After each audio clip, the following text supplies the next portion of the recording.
Good morning, Facebook, or YouTube and Facebook, wherever this gets shared at.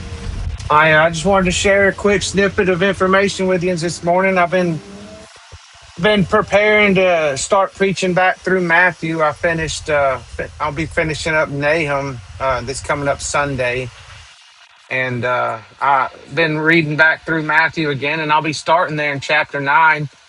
That's where I left off about a month ago or so now, and I just wanted to go ahead and share with you what I just the first two verses there in Matthew chapter 9.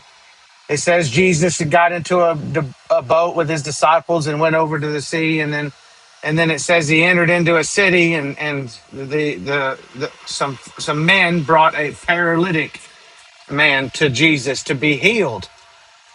And I think it's important to take note of what he says right there at the beginning. He says, my son, take courage, right?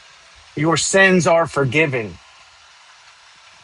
And there's lots of reasons why Jesus says and does the things that he does, and why he goes about saying them in the parables and such that he uses, right?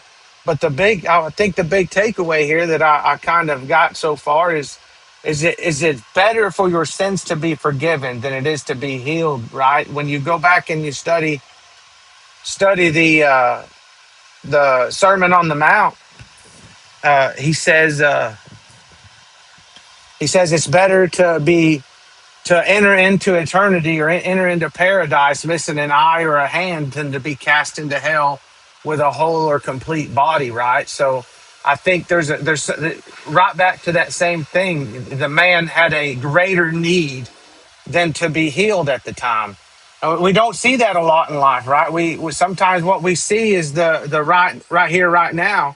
When we're sick, or when our children are sick, or when we're going through a storm or a struggle or a trial in life, right? But the more important thing is knowing that your sins are forgiven. That's a more pressing matter, a greater need that humanity has. So take that with you today as you go, as you live your life, and you're going around and doing what God has in store for you. It's a greater need for your sins to be forgiven than it is for your body to be whole and complete. I do pray for whoever watches this, and I love you tremendously. I'm grateful for all your kind comments and shares and likes and stuff, and I really do appreciate them. But I'm more grateful for your prayers and spreading the gospel of Christ. I love you, and God bless.